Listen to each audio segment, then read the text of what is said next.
Welcome to 15 After 5, your after-work brain snack. In each episode, we explore 3 simple ways to feel smarter, lighter, and more in control. A mind shift, insights from books, psychology, and personal growth. A machine check, fresh trends in AI tech, and tools that work for you. A movement mode, practical wellness tips you can actually stick to. I'm Ying, producer of this show, and this is your daily dose of playful progress. Let's dive in.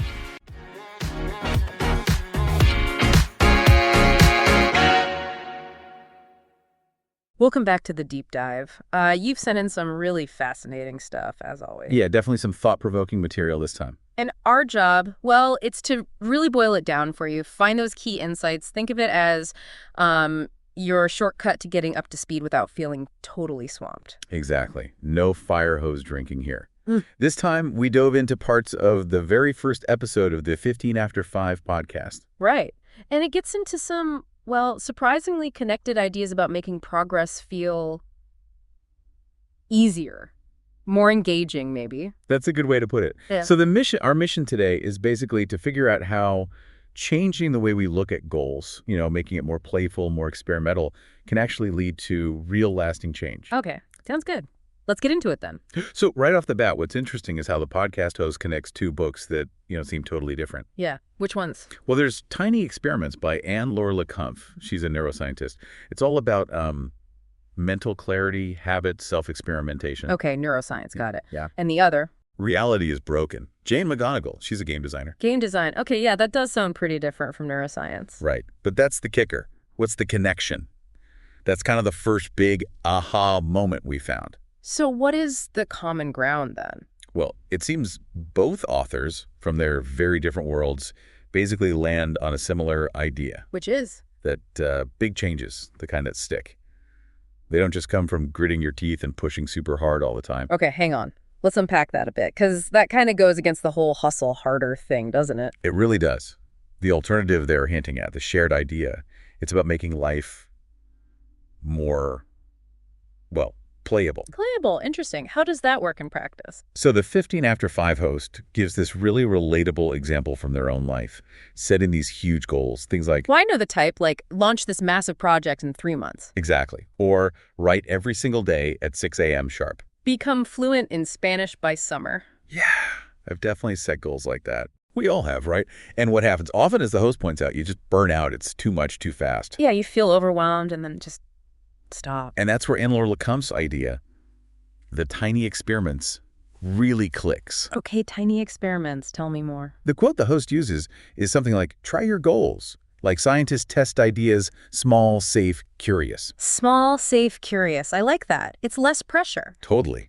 It shifts you away from thinking, I must succeed at this huge thing, towards just, let's see what happens if I try this little thing. Exploration. And the example they gave was good too, wasn't it? About writing. Yeah. Instead of write every day, the experiment was just writing 100 words during a coffee break for 5 days. Just 100 words? Uh-huh. And framing it as just for fun, like a secret mission. Ah, a secret mission. That definitely makes it sound less like work, easier to actually do. Exactly. Small, playful. It lowers the barrier to entry and makes it enjoyable. And that's where the game design stuff comes in, from Jane McGonigal. Okay, so how does game design connect to writing 100 words? Well, think about what makes games compelling. The podcast highlights key things, like having a clear mission. Right. You always know what you're supposed to do in a game. And you get quick feedback. Right. You know instantly if you succeeded or failed at a small task. Yeah, that's true. And there's usually a reason to keep playing, right? A reason to care. Spot on. Clear mission, quick feedback, reason to care. Games nail this. McGonigal argues these elements make us resilient and motivated. So the idea is to apply those game principles to our own goals. Precisely. The host talks about actively reframing things, using questions inspired by games. Like what kind of questions? Questions like, what would this look like as a side quest? Instead of a main overwhelming quest. A side quest? Okay. Yeah, that feels lighter. Or, what's the smallest version of this I can test this week? Back to that tiny experiment idea. Makes sense. And wasn't there one about fun? Yeah. How can I make this just like 10% more fun? Just 10%? Even asking that question shifts how you think about it, doesn't it? Absolutely. It moves it away from being just another item on a to-do list, something you have to do, and turns it into, well, more of a creative game you're playing. I can see how that would make a difference. Now, the 15 after 5 source also touched on other areas where this idea of making things easier or more effective comes up, right? Not just personal goals. Yeah, they briefly mentioned a couple other examples, like in tech. Technology, how so?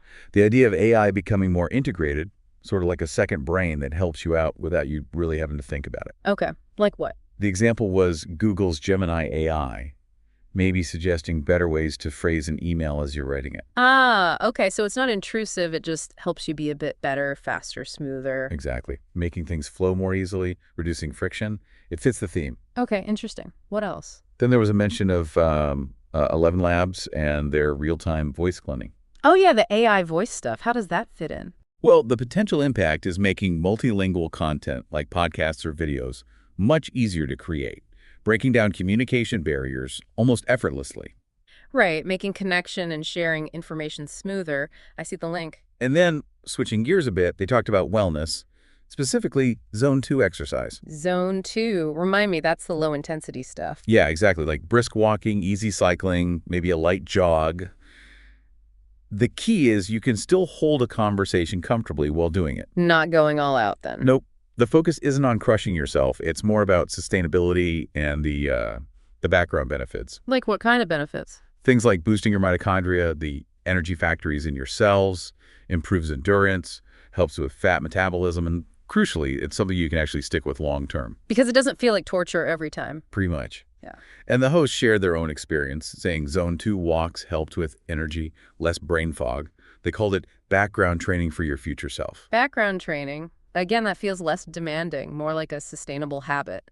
Exactly. So if you tie all these threads together, the tiny experiments, the game design thinking, the helpful AI, the sustainable exercise. There's a pattern emerging. Right. It's this move towards making progress feel less like a monumental effort and more, more integrated, enjoyable, and iterative. Small steps, playful mindset. So for you listening, the big takeaway here, the distillation, is that you don't always need Herculean willpower to make changes.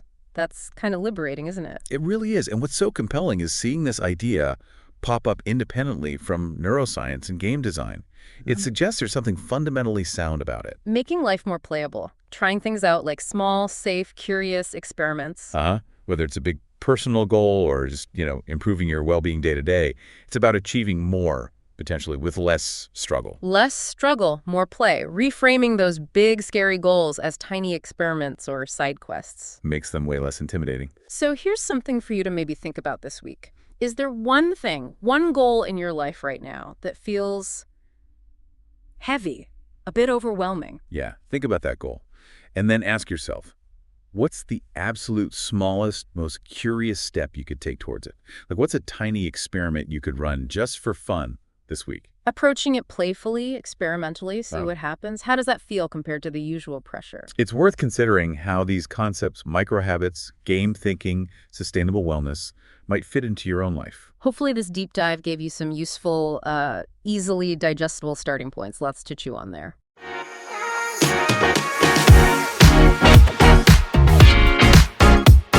That's all for today's episode. Thanks for tuning in to 15 After 5. If today gave you a spark, share it with a friend, drop a quick review, or hit follow so you never miss a dose. Remember, your goals are a compass, not a cage. Progress should feel like play, and a reset is always just one episode away. I'm Ying, and I'll see you in the next one, After 5.